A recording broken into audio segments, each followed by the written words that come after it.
नमस्कार दोस्तों, स्वागत है आपका आपके अपने YouTube channel current affairs by MK sir पर। आज हम इस वीडियो में 10 जनवरी 2026 के 15 मोस्ट आईएमपी टॉपिक को डिटेल में कवर करेंगे, वो भी काफ़ी कम समय में। तो पूरा वीडियो बड़े ध्यान से देखना, लास्ट में आपका टेस्ट होगा जिसके आंसर आपको कमेंट करने हैं।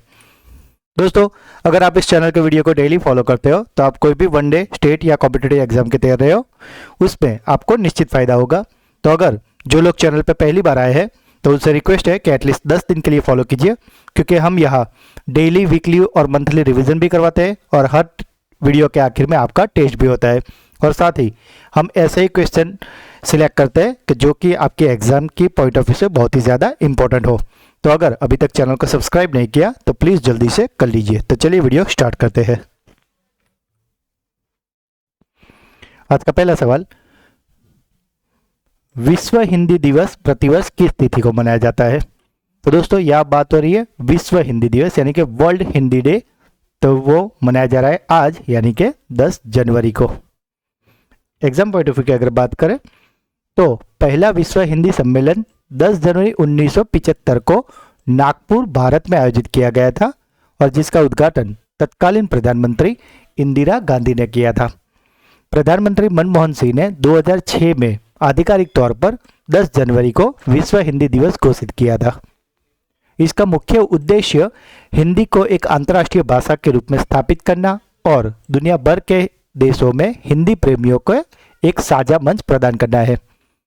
दोस्तों, अगर वर्तमान की बात करें तो हिंदी दुनिया की तीसरी सबसे अधिक बोली जाने वाली भाषा है। यूनेस्को ने भी इसे अपनी कामकाजी भाषाओं में से एक के रूप में मान्यता दी है। दोस्तों, ये जो दिन है ये है विश्व हिंदी दिवस, जो कि मनाया जा रहा है 10 जनवरी को।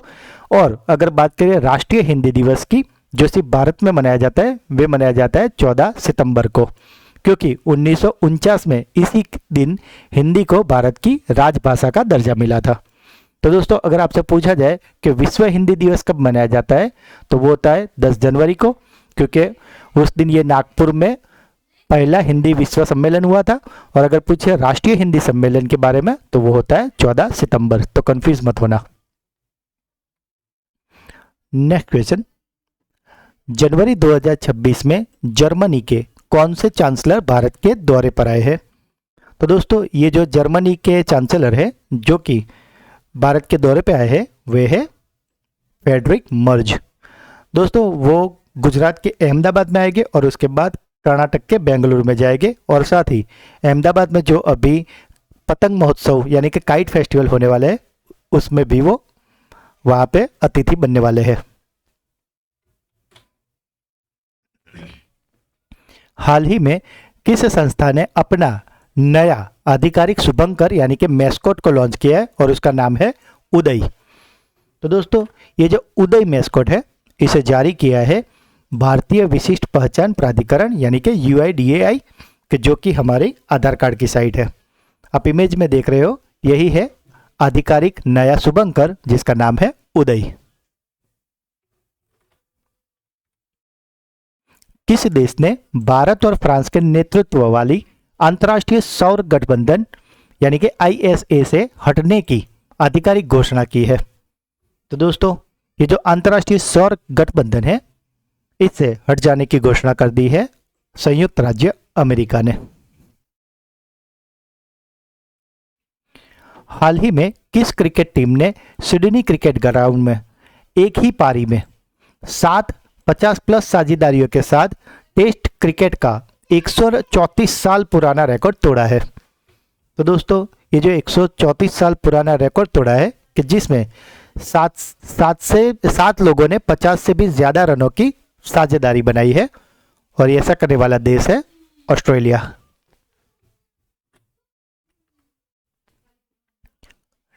नई दिल्ली में आयोजित होने वाले विश्व पुस्तक मेले 2026 के लिए गेस्ट ऑफ ऑनर किस देश को चुना गया है? तो दोस्तों, ये जो विश्व पुस्तक मेला है कि जो कि नई दिल्ली में 10 से 18 जनवरी 2026 तक चलने वाला है और इसमें गेस्ट ऑफ ऑनर देश बनाया है कतर। हाल ही में दिवंगत प्रसिद्ध पर्यावरणविद माधव गाडगिल को संयुक्त राष्ट्र द्वारा चैंपियंस ऑफ द अर्थ पुरस्कार से किस वर्ष सम्मानित किया गया था?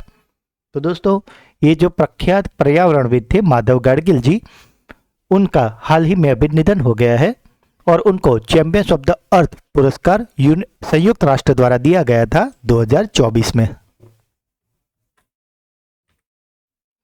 हाल ही में एथलेटिक्स से संन्यास की घोषणा करने वाले जिनसन जॉनसन का संबंध किस खेल से था? तो दोस्तों ये जो प्लेयर है जिनका नाम है जिनसन जॉनसन, जो कि आप इमेज में देख रहे हो, और ये थे दौड़ के खिलाड़ी। एशियाई खेल 2018 जकार्ता में उन्होंने 1500 मीटर स्पर्धा में स्वर्ण पदक जीता था और साथ ही 800 मीटर स्पर्धा में रजत पदक भी जीता था। उनके नाम 1500 मीटर में एक समय राष्ट्रीय रिकॉर्ड भी था और उन्होंने 2016 रियो ओलंपिक और 2020 टोक्यो ओलंपिक, जो कि 2021 में हुए थे, उसमें भी भारत का प्रतिनिधित्व किया था। चोटों से लगातार जूझने और नए एथलीटों को मौका देने के उद्देश्य से उन्होंने जनवरी 2026 में संन्यास की घोषणा की है। अंतरिक्ष में उपग्रहों को फिर से ईंधन भरने यानी कि ऑन ऑर्बिट रिफ्यूलिंग के लिए भारत का पहला मिशन कौन सी कंपनी लॉन्च करेगी?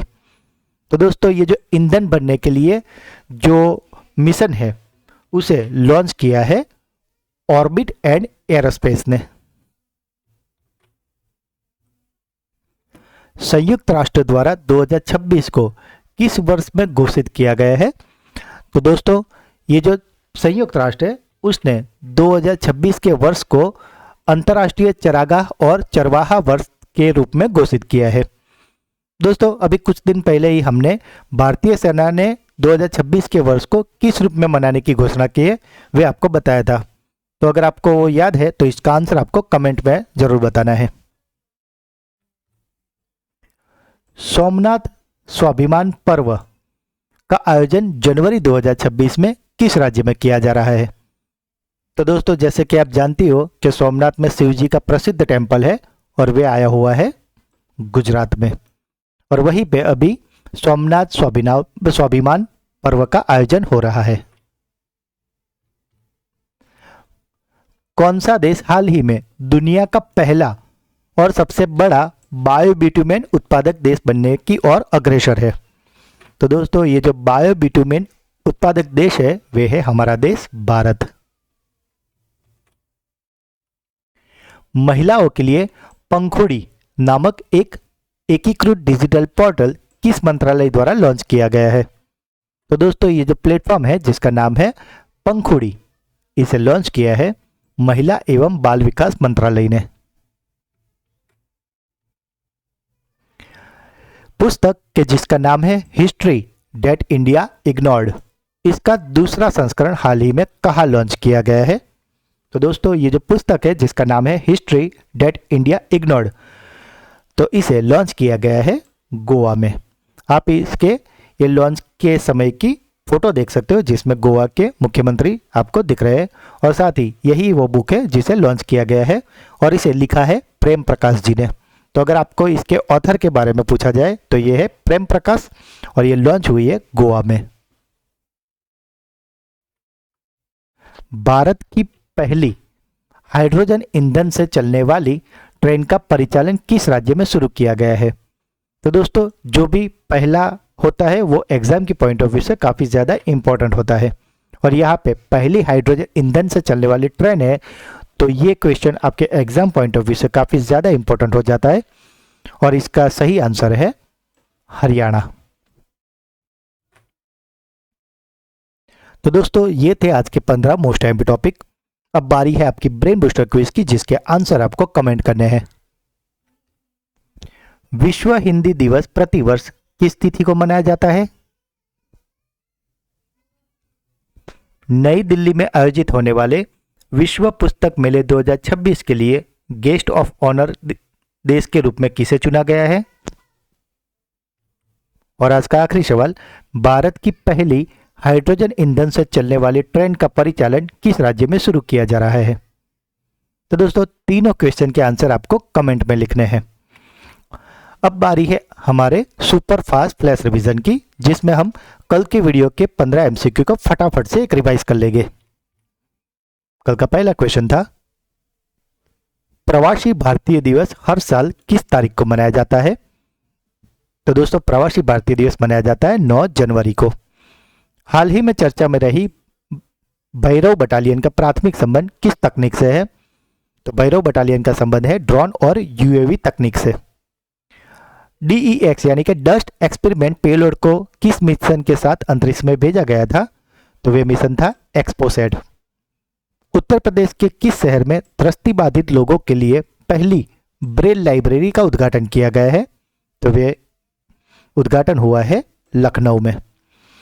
नेशनल हाईवे अथॉरिटी इंडिया ने किस राज्य में एक्सप्रेसवे के निर्माण के दौरान 2 गिनीज वर्ल्ड रिकॉर्ड स्थापित किए हैं? तो दोस्तों यह गिनीज रिकॉर्ड बनाया है आंध्र प्रदेश ने।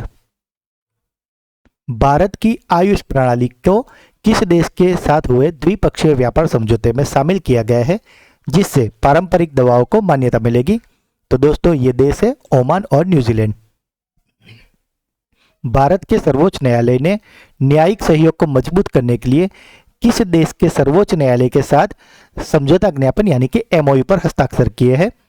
तो दोस्तों भारत के सर्वोच्च न्यायालय ने हस्ताक्षर किए हैं भूटान के सर्वोच्च न्यायालय के साथ। ISO IEC 42001 सर्टिफिकेशन प्राप्त करने वाली भारत और APAC क्षेत्र की पहली पेमेंट कंपनी कौन सी बनी है? तो दोस्तों ये कंपनी है FSS, जिसका पूरा नाम है फाइनेंशियल सॉफ्टवेयर एंड सिस्टम। हाल ही में मद्रास उच्च न्यायालय ने किस मंदिर में दीप जलाने और पूजा करने की अनुमति दी है? तो दोस्तों ये जो अनुमति दी गई है वे मंदिर है तिरुपरम कुंड्रम सुब्रमण्यम स्वामी मंदिर। बिम्स्टेक देशों के लिए कैंसर देखभाल क्षमता निर्माण कार्यक्रम के दूसरे चरण का उद्घाटन कहाँ किया गया है? तो दोस्तों ये हुआ है विशाखापट्टनम में। 69वें राष्ट्रीय स्कूल खेलों का मुख्य आयोजन किस राज्य में शुरू हुआ है? तो दोस्तों ये शुरू हुआ है पंजाब में। RBI ने हालिया रिपोर्ट के अनुसार भारतीय बैंकों का सकल NPA अनुपात सितंबर 2025 के अंत तक कितने प्रतिशत होने का अनुमान है? तो दोस्तों ये अनुमान है 2.1% का। केंद्रीय सूचना और प्रसारण मंत्रालय ने एक साल में 10 लाख युवाओं को AI ट्रेनिंग देने के लिए मेगा स्किलिंग ड्राइव कहाँ लॉन्च की है? तो दोस्तों ये ड्राइव लॉन्च हुई है राजस्थान के जयपुर में। भारत के 45वें अंटार्कटिक अभियान के तहत किस देश के शोधकर्ता पहली बार भारत के मैत्री अनुसंधान केंद्र में शामिल हुए हैं? तो दोस्तों मैत्री में शामिल हुए हैं संयुक्त अरब अमीरात के। और कल का आखिरी सवाल था, किस राज्य या केंद्र शासित प्रदेश ने मानव रेबीज को महामारी रोग अधिनियम के तहत एक अधिसूचित बीमारी घोषित किया है? तो दोस्तों ऐसा किया है दिल्ली ने। तो दोस्तों ये थे कल के 15 मोस्ट टाइम टॉपिक, जिसे फिलहाल तो हमने एक फ्लैश रिवीजन किया है, पर कल के वीडियो में हमने इसे काफ़ी डिटेल में और अच्छे से पढ़ाया है। तो अगर अभी तक आपने वो वीडियो नहीं देखा तो उसका लिंक नीचे डिस्क्रिप्शन में दिया हुआ है, उसे ज़रूर देख लेना। इस वीडियो का PDF आपको हमारी टेलीग्राम चैनल से मिल जाएगा, जिसका लिंक भी नीचे दिया हुआ है।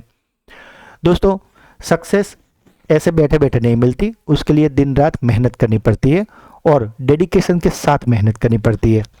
और जहाँ तक बात है करंट अफेयर्स की, तो उस सेशन में ये चैनल आपको बहुत ही ज़्यादा हेल्पफुल रहेगा। आपको बस इस चैनल के वीडियो को हर रोज़ देखने की एक आदत बनानी है। तो दोस्तों अगर वीडियो अच्छा लगा है तो इसे लाइक करें, जो भी क्वेश्चन पूछे गए या अगर आपका कोई डाउट है तो इसे कमेंट करें।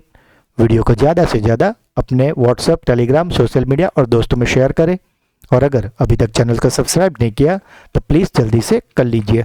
तो मिलते हैं एक अगले वीडियो में, तब तक के लिए पढ़ते रहिए, आगे बढ़ते रहिए। जय हिंद, जय भारत।